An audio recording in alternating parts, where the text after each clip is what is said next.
Hey guys, so today I'll be reviewing the BOYA by-WM3D. It's a 2.4 GHz wireless microphone. Binili ko to sa Shopee for I think 4,000 plus. I'll just put the price right here. So ayan, it has a 2.4 GHz digital transmission, built-in microphone, USB Type-C power supply, storage, and also the charging case. And the transmitter has a battery life of 4.5 hours for 2 times of charge, I think, using the charging case. And for the receiver, the battery life is at 8 hours, and you'll be able to use it 2 times using the charging case. I'm not sure about that. So ito, pwede to sa smartphone. Meron siyang lightning connector na dongle, papakita ko mamaya. And sa tablet, pwede din. Sa inyong mga DSLR cameras, basta mayroong 3.5mm head microphone jack. And camcorders, basta may anything na may 3.5mm jack, including computers. So, okay, let's open it up. Actually, na-open ko na to. Wait lang. Ano ba i-open to? Ay. Yeah. Ayan. Yung loob niya. Yeah. I bought this at Shopee because I saw Isada's TikTok. And I think, yeah, kasalanan niya ba't ko binili ito. You can watch her channel out. Maganda yung content niya. I love her reviews. So, ayan. Let's see. Let's proceed. So, ayan. The usual stuff. Instruction manual. Ayan. Warranty card. Some BOYA stickers. Ikaw, saan mo dikit yan? Saan mo gusto? And, ayan. Instructions. Nobody really does read the wala naman tayo nagbabasa ng manual, so let's get right into it. So, ayan yung BOYA mic. Actually, meron pa pala dito.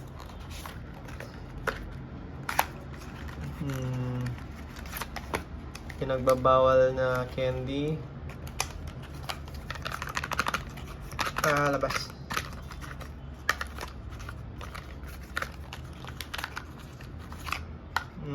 USB Type-C cable for charging. I don't like the cable. Alam niyo yung very cheap na plastic cables, lambot siya, ang flimsy. And dead cat. Yep. Ayan, ano pa ba to? Yeah. Ang certification, qualified, certified upon inspection and test. Quality assurance ata to. So, yun lang. So, let's set this aside for now. And let's check inside the case itself. So, BOYA, made in China, model BOYA-WM3. Meron tong capacity na 1000 mAh. Sa transmitter, 100 mAh. Sa receiver, the same at 100 mAh. Input 5 volts, 1 ampere. So, ditong side, sa harap, you'll see the looks like an eject and power LEDs. Sa side, wala. And at the back, you'll see the USB Type-C charging port. And yun lang. And at the top, you'll see the BOYA branding. So, let's open it up. Yan. Yan. Pre-charge siya. 2 bars out of 4. And you'll see here, there's 3 dongles here.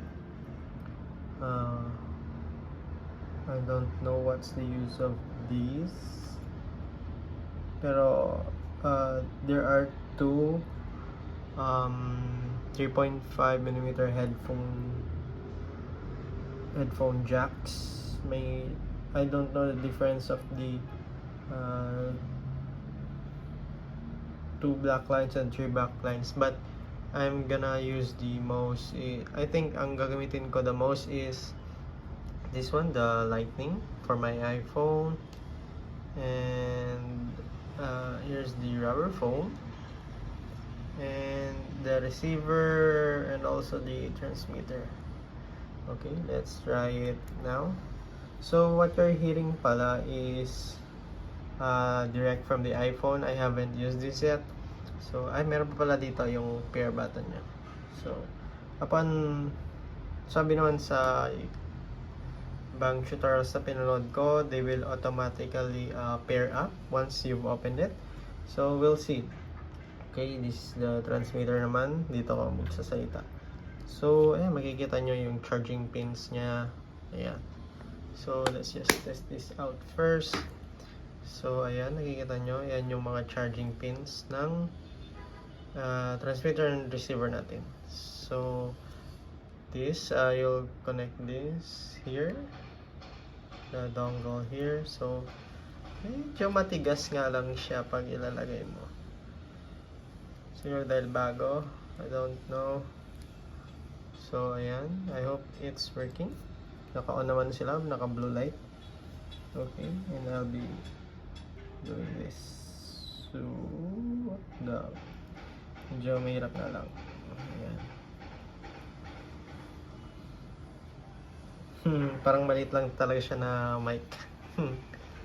So, okay. Ayan yung itsura niya. So, let's test this out. So, hey guys. Ito yung built-in mic ng iPhone ko. Hello. Mic test. 1, 2, 3, 1, 2, 3. And I recommend you use earphones para marinig yung difference siguro. Kasi kung yung phone speakers lang gagamitin nyo, I don't think you'll notice the difference between the mic and the onboard microphones. So, mic test. This is the test for the mic of the iPhone 13. So, I'll be plugging the BOYA microphone in. So, hey guys, this is the BOYA, what's the name? This is the BOYA by-WM3D. So, what do you guys think? May difference ba siya sa built-in microphones ng phone? So, ito siya. So, I'm testing it now. 1, 2, 3. Hello, mic test. Hindi ko nilaksan yung... hindi ko hinahinaan yung boses ko. Hello, mic test. 1, 2, 3. Hindi ko hinahinaan yung boses ko. So, going to the right. No, humihina ba? Hindi ko nilaksan yung boses ko. Hindi ko rin naman hinihinaan. So, going to the left. So, okay naman siya, I think. So, for light interviews, ayan.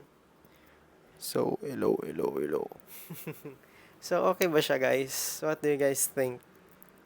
For me, I think okay naman siya. I bought this at Shopee for, I think, 4,500 or 4,000 pesos. I saw this on TikTok on Izada's Tech's channel. And, yeah, I thought that, I should buy that. Without any particular reason at all. So, I bought this because of Ate Isa. And I blame her. Joke. So,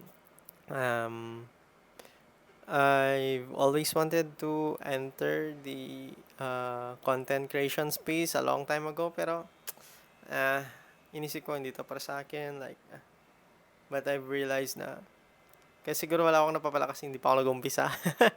So, yan. It is now connected to my iPhone 13. And what do you guys think about the sound that it's producing? I think okay naman siya. Hawakan mo lang siya dito. Siguro mga an inch or 2 maybe from your mouth.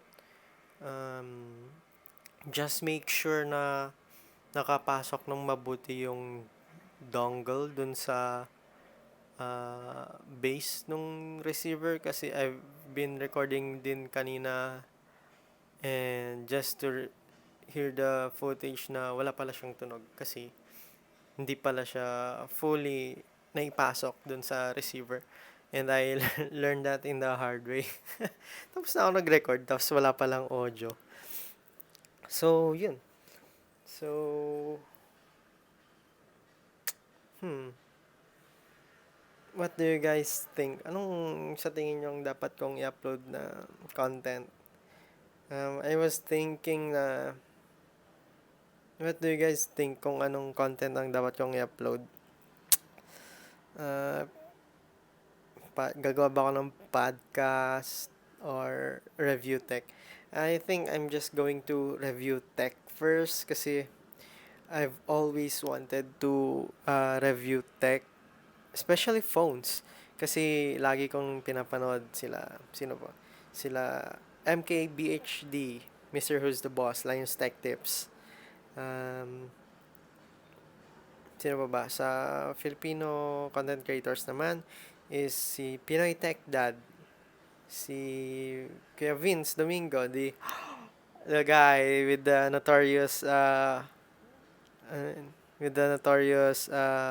thumbnails. And si Ate Mary. Ayan. I've always looked up to them na tech reviewers. Oh, especially Ate Isa Does Tech. Yeah, she's the reason why I bought this thing. And yan. What do you guys think? Okay ba siya? So, leave a like down below or comment down below kung anong dapat kong gagawin sa sunod. And also, subscribe na rin to my channel because it will definitely help me a lot. And yun lang. I'll see you again next time. Peace!